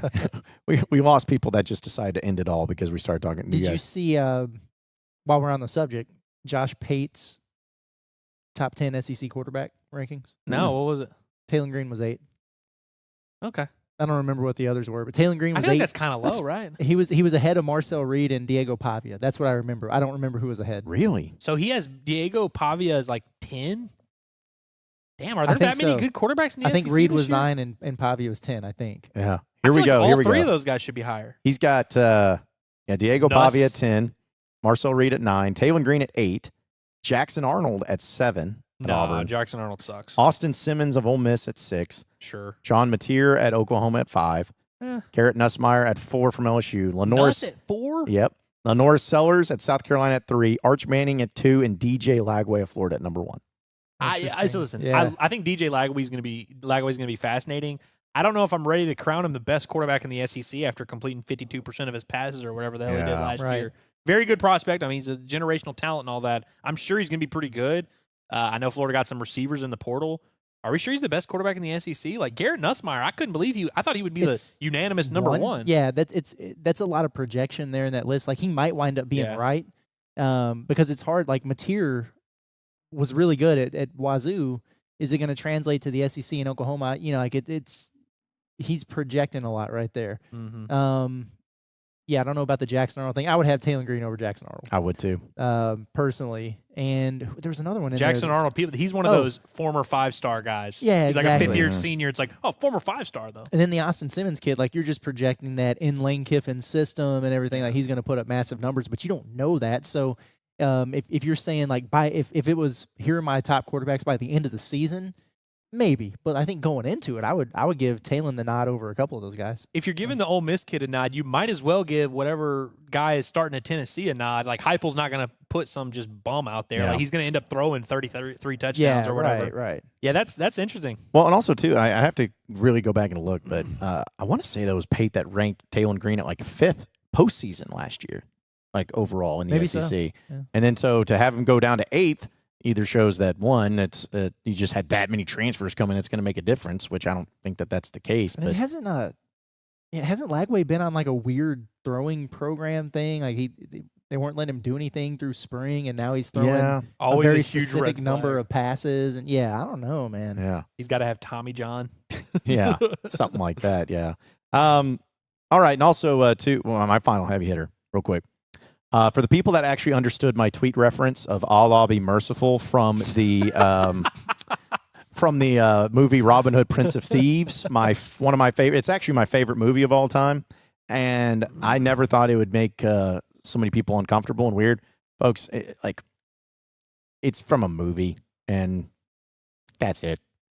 So I was waking up and I was seeing all these responses like, "Jeez." It's Morgan Freeman said it in Robin Hood, Prince of Thieves. His comments were electric. Man, Yeah.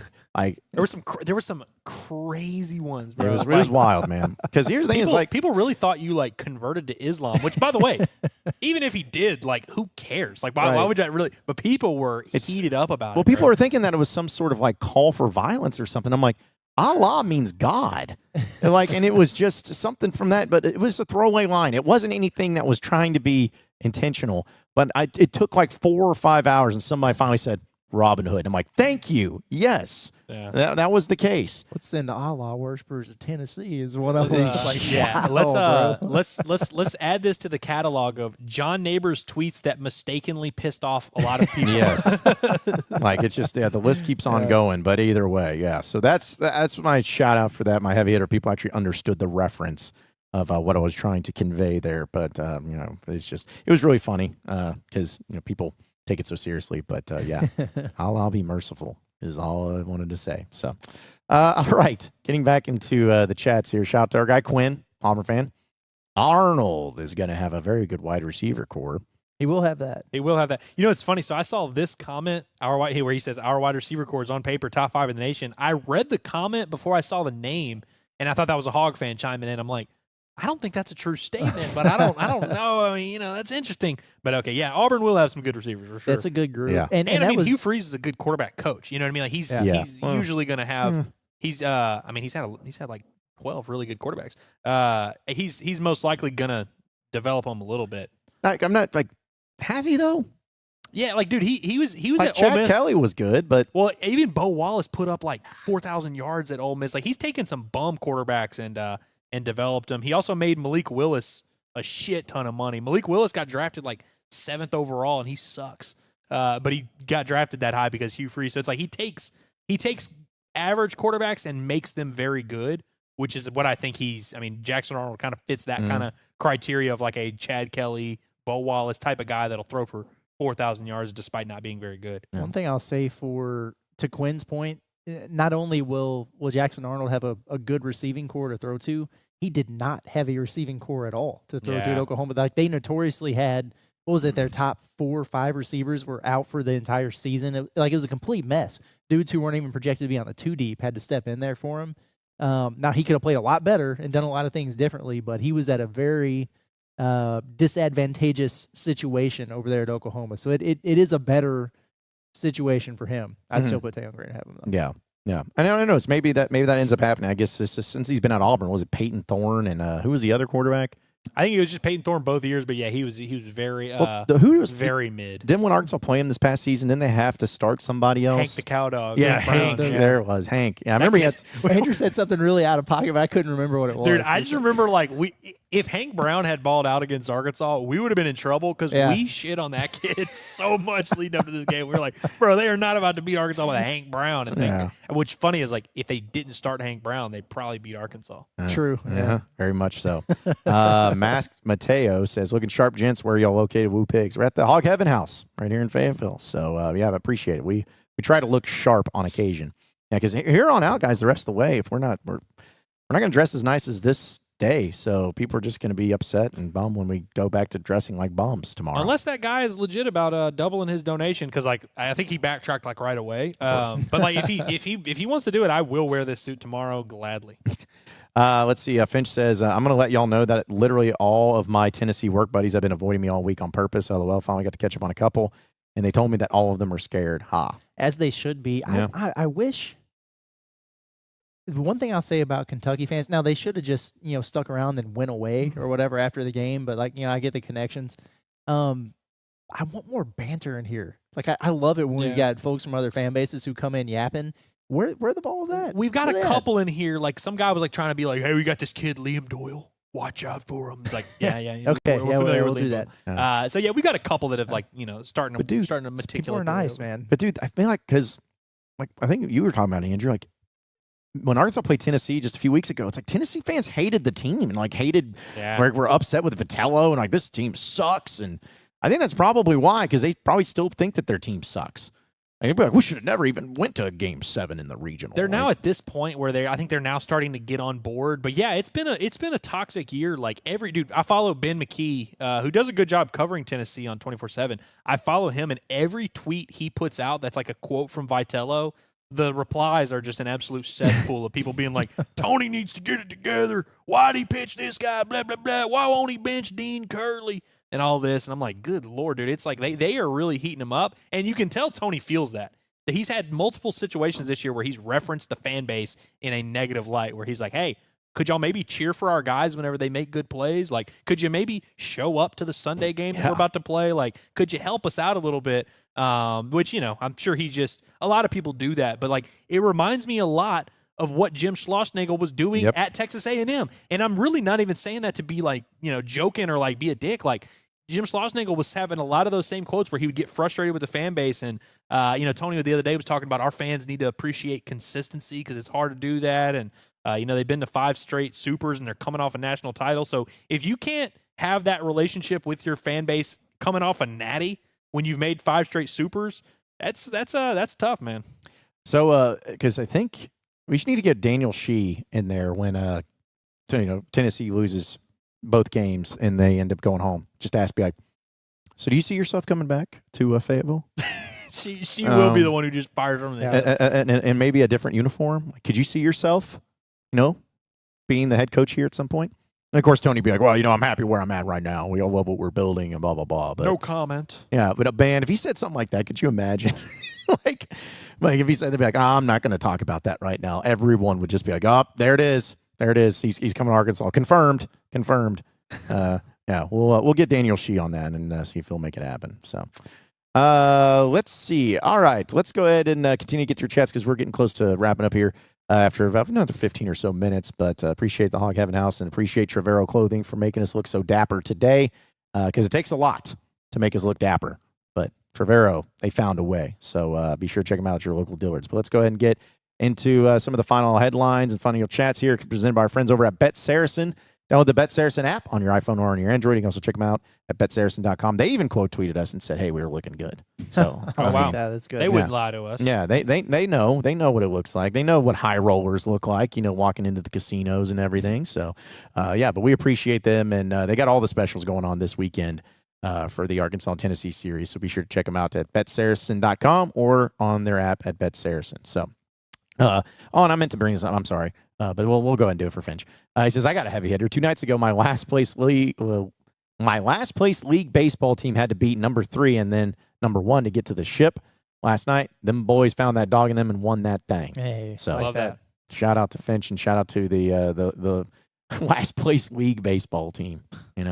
So you're like the 4 seed in the regional, man, and you found a way to power through it all. So shout out to you. Let's see.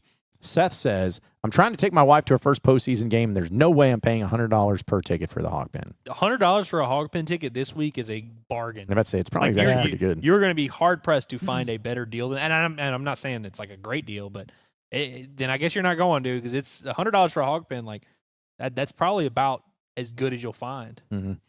And here's the thing too, like, and I understand, like, money's money, and it's easy to just say, well, just pay it, dude. But here's the deal.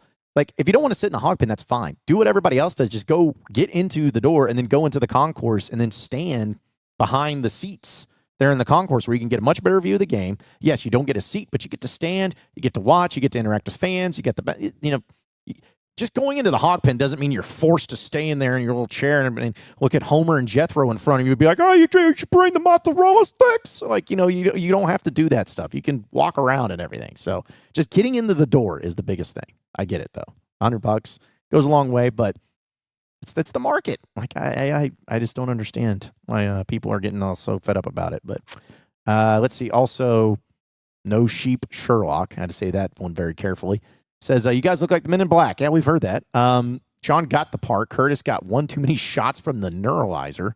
And Andrew looks like the caddy from Happy Gilmore that they gave to wear as a suit. That's crazy. Jeez, man. Come on now. But yeah, we appreciate it. Also, Josh Carter says Garrett Crochet greater than Paul Skeens.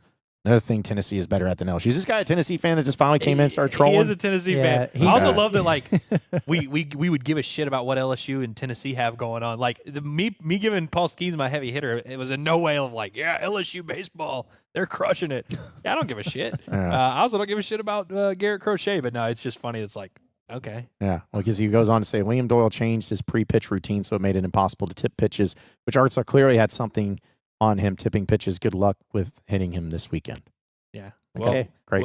Yeah, I guess we will have good luck against the number 9 overall prospect in the draft. It's like, yeah, that's kind of part of it. Yeah, you're going to have to play him. So sorry about that. But so you wished it into existence. You're saying we wanted to mix it up a little bit. We got some Tennessee fans now coming. That's all it took. Good. Yeah, that's what we need. Yeah. I mean, listen, we because I was trying to think in baseball, did we have? I don't think we really had many like Tennessee fans when that regional was, or the regular season series was coming up. I don't think. I don't remember. The only one would have been Hunter Ensley's dad, who just tries to fight everybody in the stands at every game. But yeah, is that the worst chirp of all time? Hey, the pitcher that gave up 8 runs against y'all last time, he's not going to give up 8 runs this time. No, that's pretty terrible. Well, they've exposed him once, so yeah, yeah. I tell you what, he's not going to be doing fucking hip hopping and jumping around and he's not going to be doing any of that shit whenever he faces Arkansas. He's going to be sitting there. We have moved it into a rated R rating now officially with Ellis, man. He's been dropping F-bombs and everything. Jeez. Hey, you said the DICK word earlier, John. I noticed that. Well, it's always about the context and what you say it. So, but Seth says, planning on making my first trip down to Fayetteville in December for graduation. How soon in advance can I buy basketball tickets, and what are the odds I actually get my hands on some? Well, man. Good. You'll be able to get your hands on some. That's for sure. Especially in, let's see, December. Yeah, they might have a good game around that time, but I mean, it's probably going to be a bye game, so they're not going to be full there. There's going to be plenty of options. Yeah, I hate to say it, but you should probably like not go through the university for that. If I'm being honest with you, like the December ticket, because like you'd have to get your hands dirty if you actually wanted to get the actual ticket from the university. But that game, I'd imagine there's going to be a lot of people. Hell, I even we'll hook you up. We'll figure something out. Yeah, I mean, listen, it depends. Yeah, it depends on the game itself and everything, but yeah, it shouldn't be too hard. I mean, as long as nothing else changes. So what? I just saw this guy from Addison. He says, I'm looking forward to the signed statement on Twitter of John's apologies. I think we should start doing that. Every time I say an F-bomb on the show, we should put out a statement and just be like, hey, we state our regret. Here's John Neighbors' statement. Here's Curtis' statement. Here's Andrew's. I just don't want to deal with all that because it's already enough to post as it is. Way too much. Yeah, but we put out a statement because we already put out a statement when Ellis said that Arkansas was going to lose to St. John's in the NCAA tournament, which was horrible behavior. But I will say, I definitely am the heavy favorite to be the reason why we would have to put out a statement. If Inside Arkansas would ever have to put out a statement. Heavy hate favorite. I think me and Curtis are at -1,000, and you'd probably be at. I don't even know what plus money plus 1,000. I was like, I don't know. What do you think Curtis is going to do? No. It's let's see. Whitty says, "Great F-bomb, Andrew. F Tennessee, and that loser Orange." Thank you, Whitty. Great F-bomb. See, that F-bomb was worth it for sure. Yeah, it was worth the $10 super chat we got from Whitty. So better than the last Tennessee-related F-bomb that required a statement apology. Yes, that's true. Quinn also says Josh Carter is a loser. Appreciate your super chat there, just to say it. Man. Well, Quinn, if Tennessee ends up whipping our ass, you're gonna have to defend our honor in Omaha. Yeah. We're gonna have to have him play security and everything too. So, let's see. And now people are just talking trash about everything too. Like SET's talking about, quote, he was tipping pitches. Literally translate to, my team is so stupid they're in the 50th game of the year. They can't figure out how to stop tipping or how they're out that they're tipping pitches. So good job, buddy. So I will say, I mean, it literally happened to Hagen Smith like 2 years ago. So against TCU. So I wouldn't do too much of a victory lap when it comes to we would never have a talented left-handed pitcher tip pitches in a postseason game. Like, Yeah. Also, No Sheep Sherlock, when they were making the comment about what we looked like, said, hey, guys, comment earlier was all in good fun. You guys are the most awesome podcast ever. We appreciate the heart emoji on top of that as well. There is nothing that we've been called today that hurt my feelings. Not at all. Yeah, no. Not honestly, we did this. We did not come into this like wearing these awesome Trevero clothing and be like, I bet you the chat is going to just go on and on about how awesome we look and how handsome we are, and they're going to be like, "Man, you guys were good looking already, but now, oh, jeez, we kind of knew what we were getting into. We were prepared for way worse, honestly. Most of the comments have made me smile. Yeah. So no, we at this point with how many things have been said about us and to us, I mean, it kind of just rolls off, but we appreciate it. Our guy Hayden says, I almost bought a $350 max landing ticket, and it was gone before I could select it. $350. Hayden Ulmer is the king of max bases loaded landing. Yeah. He should just have a ticket out there anyways. They had to put all the people that they kicked out of third base, they had to move them into the landing. So yeah, which apparently is a unique thing that has never happened anywhere. Yeah. Okay. So can we talk about that? Let's talk about it. Yeah. The seats that got moved because of the Tennessee fans or any opposing team fans got behind the bench, and some fans, I guess there's from their regular season tickets, got moved because of that fact, and they were saying it's never happened before and that the foundation is to blame for all this. It's not a thing. Like the NCAA kind of has that rule where, if I'm wrong, where you got to be behind the opposing team's kind of be behind the dugout, and it just kind of happens. It's very common practice, and here's the thing to remember in this: the last time Arkansas had a home super regional was 2021. The year before, they switched dugouts. So it was like back then, the visiting dugout was the first base dugout.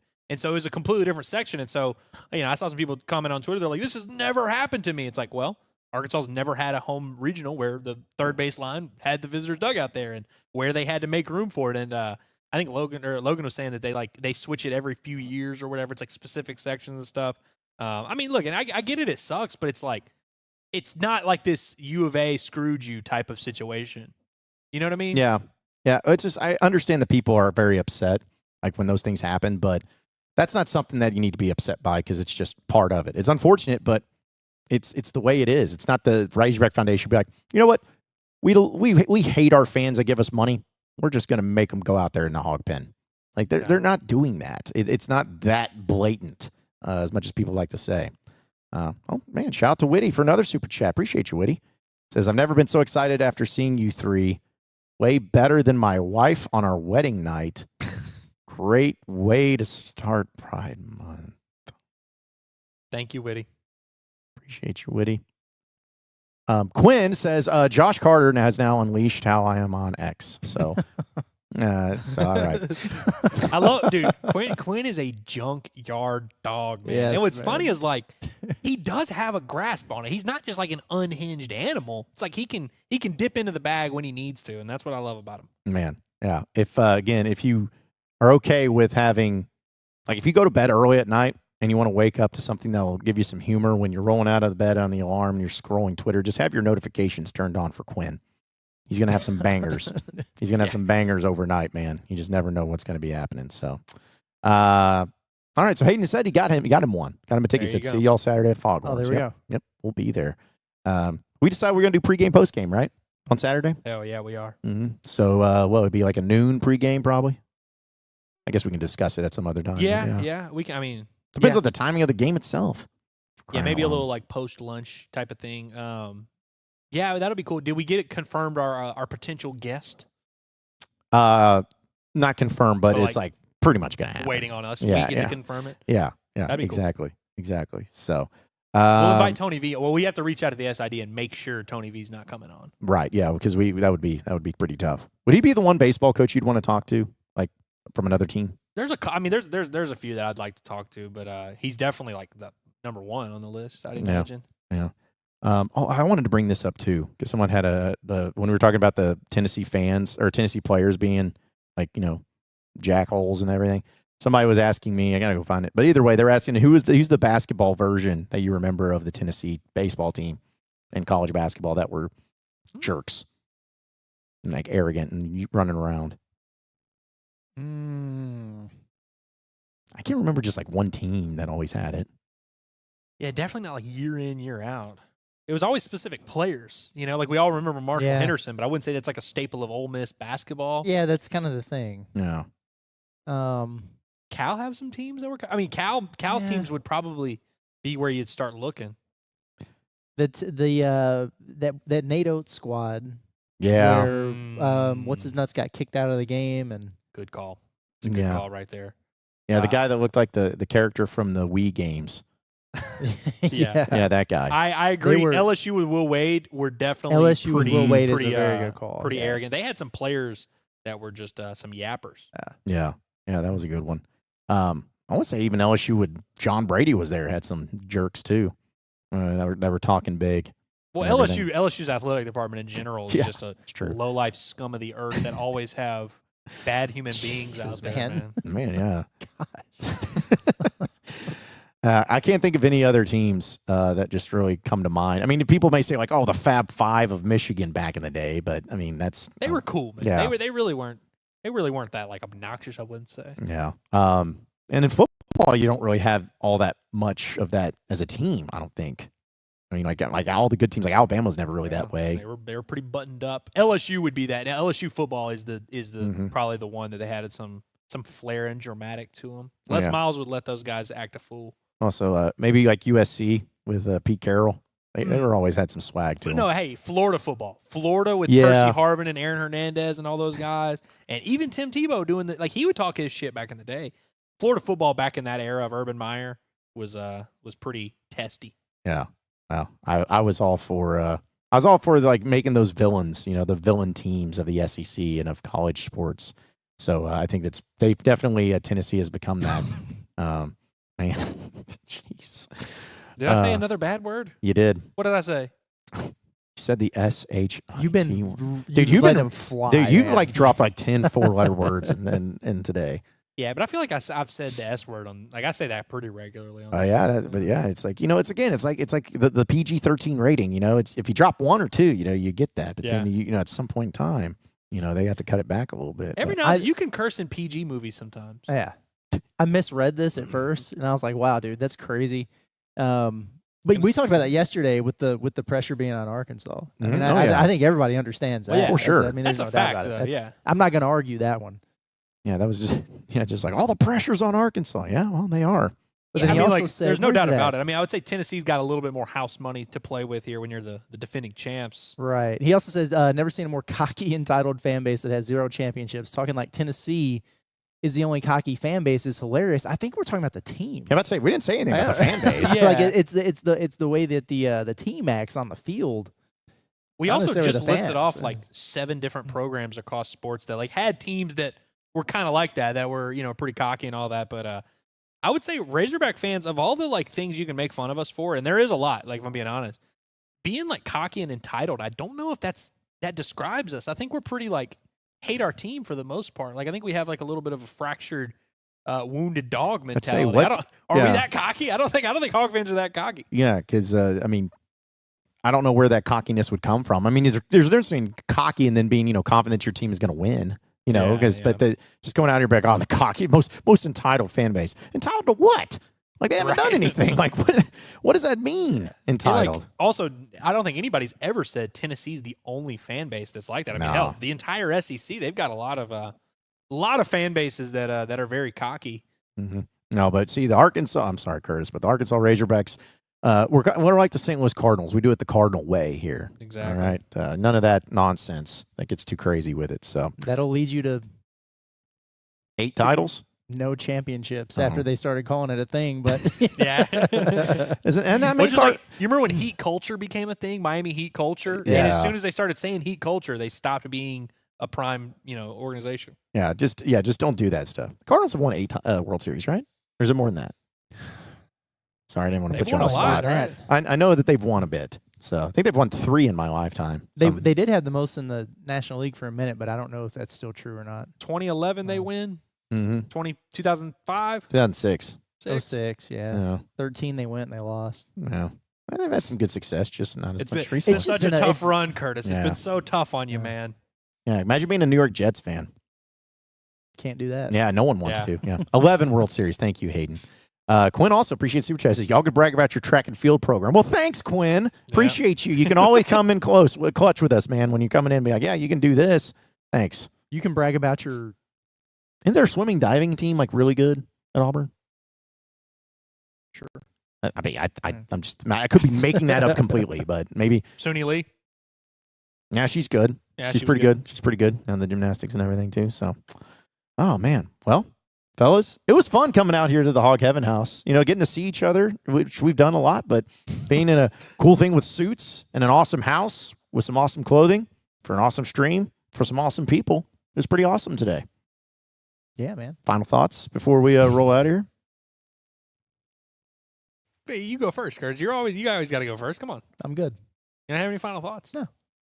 Well, my final thoughts are Woo Damn Pig is a proud damn state. That's what people don't realize. And, a lot of people have concern about going into the weekend and all this, but all we got is all we need at the end of the day.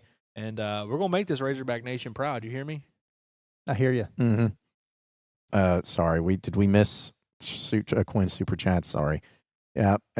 Quinn says, my tickets for game 1 and 2 at Plainsmouth both cost more than $350 each ticket. So that's for their Auburn game. So just kind of giving a reference, it's pretty expensive there. Fewer seats, higher prices. Yeah. But at least the left field fence is really tall. That's true. That's true. It is. Um, It did look good in there. Though. There's always that It little looked good. corner. You know what? Auburn's field is always cool because there's like in the left field corner where the big tall fence ends, it like goes straight back. There's like a little section back there. If you can hit a line drive and loop it right in there, it's like a guaranteed triple. Yeah. I like that. So was Quinn telling us that his that where he stays is it the baseball field that overlooks, or is it? I think it was baseball, I right? think so. It overlooks something. He sent Yeah. us a picture not too long ago where it's like he had like I don't know if it was the same thing. But if I could see in there, I wouldn't be buying no tickets. No. Yeah, He's a no, baller 100%. though. Also, shout out to Whitty, says he's buying his bombastic hat now. So, yeah. All it took was one F-bomb, which And then suddenly, like yeah. my fourth one of the show. And now Whitty likes me. So how about that? Yep. And then also shot to Heartbroken Hog says they're gonna have to wash Ellis's mouth out with that Sydney Sweeney soap. Okay.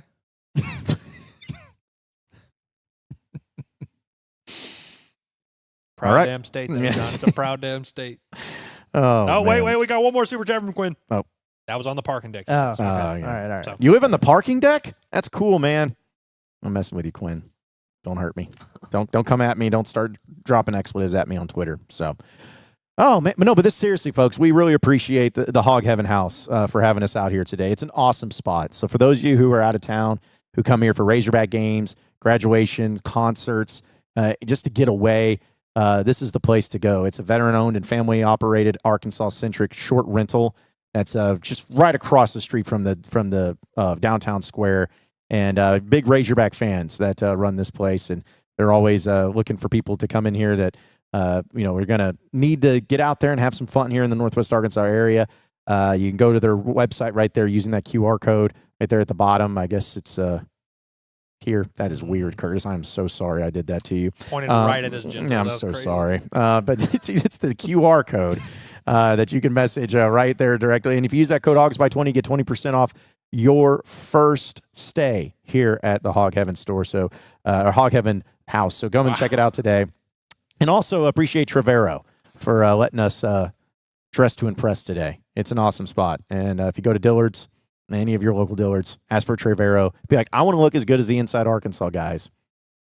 They're going to hook you up. They'll know exactly what to get you. And we appreciate Trevero letting us feel good, dress good, and look good here today. But that'll do it for us here from the Hog Heaven House, as well as wearing our Trevero. Appreciate each and every one of you listening in and watching in. Be sure to subscribe to Inside Arkansas, as we're going to have all the great content going out this week when it comes to getting ready for the Super Regionals with the Bombastic Podcast. Of course, you can check out Pod at the Palace, as well as Inside Arkansas Live and the audio version of podcasts wherever they're found. Also on social media at Inside Arkansas, as well as our website, InsideArkansas.com, for all the latest and greatest up-to-date information for all things Razorbacks. So for Andrew Ellis, as well as Curtis Wilkerson, I'm John Neighbors. Same sports show, same sports channel tomorrow afternoon. Have a great rest of your day, everybody. We'll see you then.